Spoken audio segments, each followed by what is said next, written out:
I'm going to start today with reading chapter 1 from Stolen Girl. Now remember, some of these characters are from other countries, and I probably am not going to say their names correctly. Chapter 1, 1950, Coming to Canada. The woman who said she was my mother was so ill on the ship from Europe that she wore a sickness bag around her neck almost the whole time. That was in case she got sick on the boat. The man I called father had come over a year before us. He had worked in different places in Canada, looking for one that could be our home. He wrote to us that he'd settled on Brantford, Ontario because of the trees and the 2 Ukrainian churches and a factory that gave him a job, which meant that we could eat. Because Marussia was so sick on the ship, she spent most of her time down below. I do not like to feel closed in, so I let her sleep in peace. I was left with lots of time on my hand, and I didn't mind. I would run up the stairs to the top deck and lean over the railing, watching the water churn far, far below me. Once I climbed over the railing and sat on the edge, dangling my legs over the open water and relishing the cool, clean air. I was there less than a minute when a deckhand snatched me by the waist and lifted me into safety. He yelled at me in a language that wasn't Ukrainian or Yiddish or German or Russian. It wasn't English either. I suppose he told me that I was crazy to be doing such a thing. I didn't feel crazy. I was finally alone and out in the open. If only for a moment, it felt like freedom. Think about where she had just come from, what she had just gone through during World War II. I would think that being alone would be wonderful after that, after a time where she probably never had any privacy. When the ship landed at the port, I followed Marussia down the gangplank. I had gotten so used to the rolling of the sea that when my feet touched Canadian soil, I thought it was moving. I had to hold on to a post to stop from falling. Marussia was unsteady on her feet too. She was carrying the suitcase and couldn't reach the post, so I grabbed her hand and steadied her. Then we walked to the end of the long, snaking line of immigrants. At the front of the line stood men in uniform who interviewed every newcomer. That scared me speechless. What would they ask me about? What could I say? Marussia squeezed my hand reassuringly. Remember to call me Mama. When it was our turn, the officer looked at our documents, then bent down until he was eye level with me. His craggy face was kind, but the uniform terrified me. He said in Ukrainian, "Welcome to Canada, Nadia. Are you glad to be here?" I don't like to lie, so I didn't answer, but just stared at him through my tears. I was glad to finally be out of that terrible displaced persons camp we had been in for 5 years. In some ways, I was glad to be in Canada because it was so far away from my other life. But there were things about my earlier life that I still yearned for. I would imagine there were things that she wanted to forget, but maybe people she wanted. I mean, think about this. She was just told to call this lady Mama. Makes me wonder where her real mama is. The immigration officer tugged on one of my pigtails and then stood up. I listened as he asked Marussia questions about where we came from before the war and what we did during it. I always noticed how easily Marussia lied. The officer asked to see the train tickets that the United Nations people had given us. Marussia held them up, not wanting to let them go, but he snatched them from her and examined them carefully. Only when he seemed satisfied did he stamp our papers and hand the tickets and our papers back. Marussia folded them with trembling hands and shoved them through the buttons of her carefully ironed blouse. The man gave her some paper money. That's $5 Canadian for food, he said. The port was thick with other people who had lost their homelands in the war, just like us. Vendors competed with each other, trying to sell us food. They shouted things like milk, apples, and bread.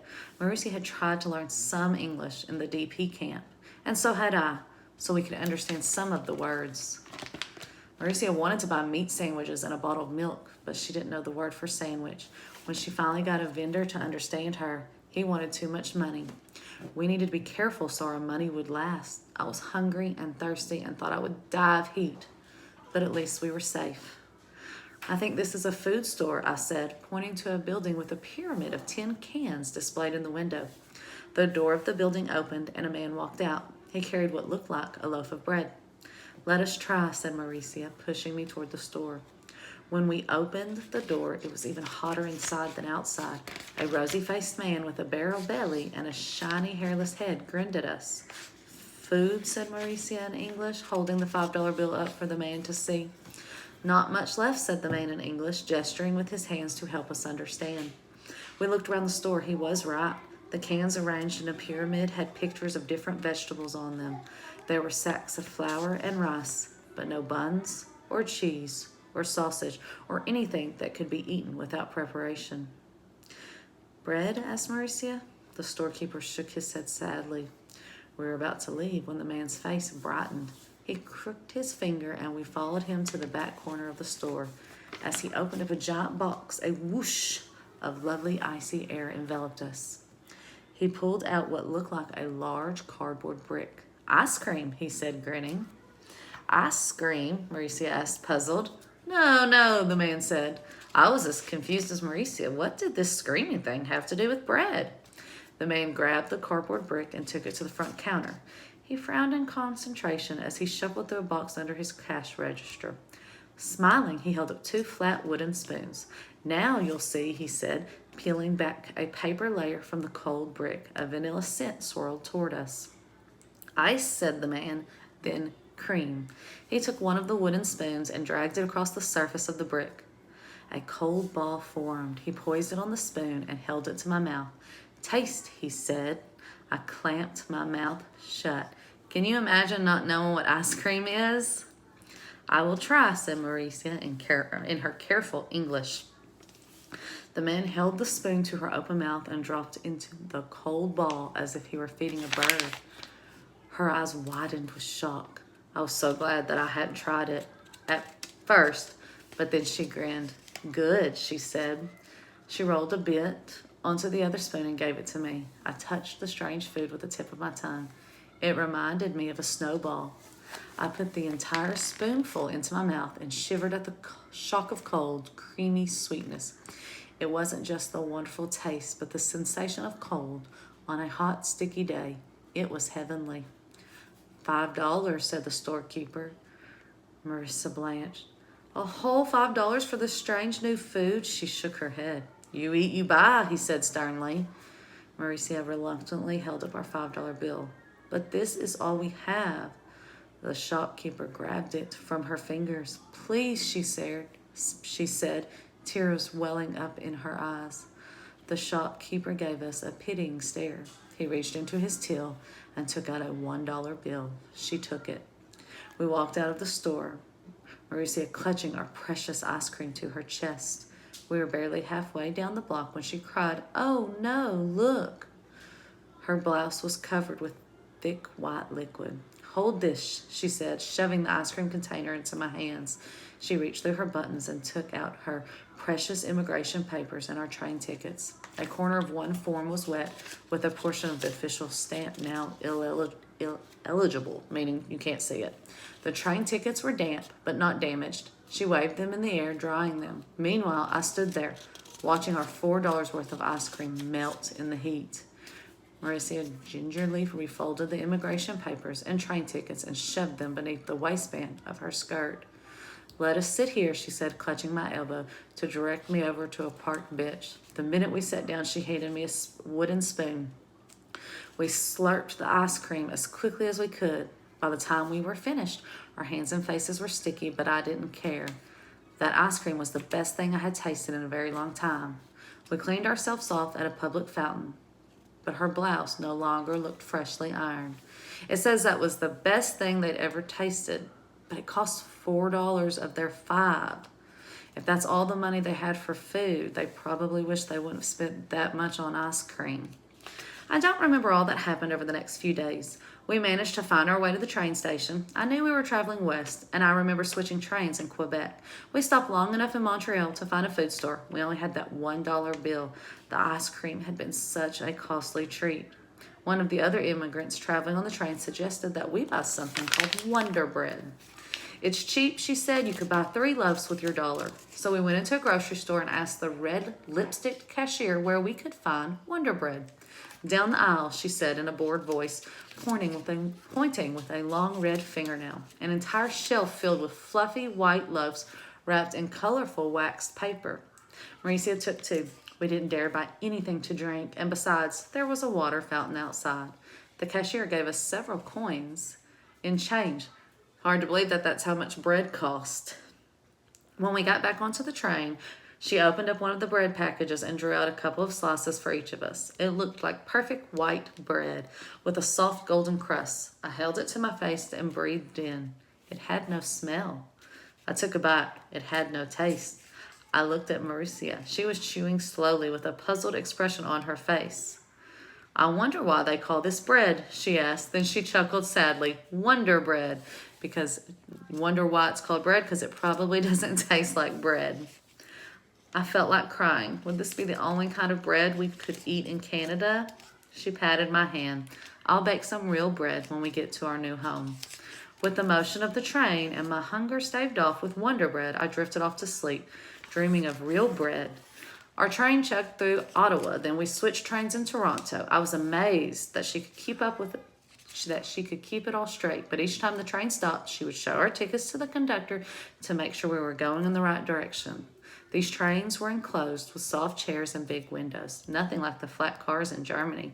I stared out the window as the cities flashed by, surprised that there was no bombed-out buildings, no burnt-down cities. Had the war not traveled across the ocean? I guess it was not a world war after all.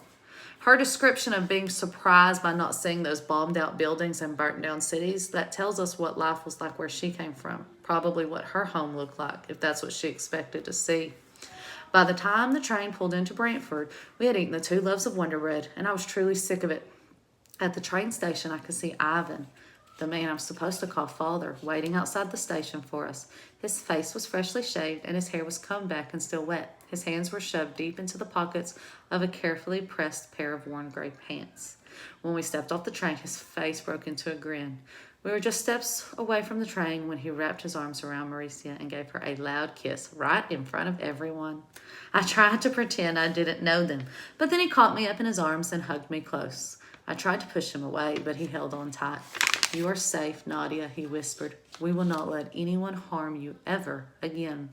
I would not hug him back, but instead went limp. I didn't want more of a scene. Ivan grabbed Mauricia's battered old suitcase and put it in the trunk of his big black car. I had no luggage. My few items of clothing had fit easily into her suitcase. We got into the car just as if we were a real family. I had not been in a car for a very long time. I settled into the back seat, enveloped in the scent of leather and gasoline. A large black car driven by a man in uniform. Nadia, open your window a little and let the breeze cool you, Mauricia said, then turning back to Ivan in the front. Did you buy this car, Ivan? I want to go back to this line, a large black car. It's in italics, whereas the rest of the words are in regular print. That tells me there's something different about that thought that she had. Maybe we'll see more lines like that. No, he replied, it belongs to my boss. He loaned it to me today so you could have a grand arrival to our new home. Mauricia's eyes crinkled with pleasure as she brushed her husband's cheek with her fingertips. That was so very thoughtful of him, she said. It reminds me of when we got married. I remembered that too. They got married in the DP camp. Not right inside the camp, but in a little Australian church outside it. The Austrian priest led a Ukrainian priest from the camp to the service. Afterward, we had all taken a taxi back to the camp. The car had been small and old, the leather seats cracked with age. I settled down for a long ride, but within minutes, Ivan turned down a street of mostly older-looking brick houses. I noticed some smaller wooden houses built in between.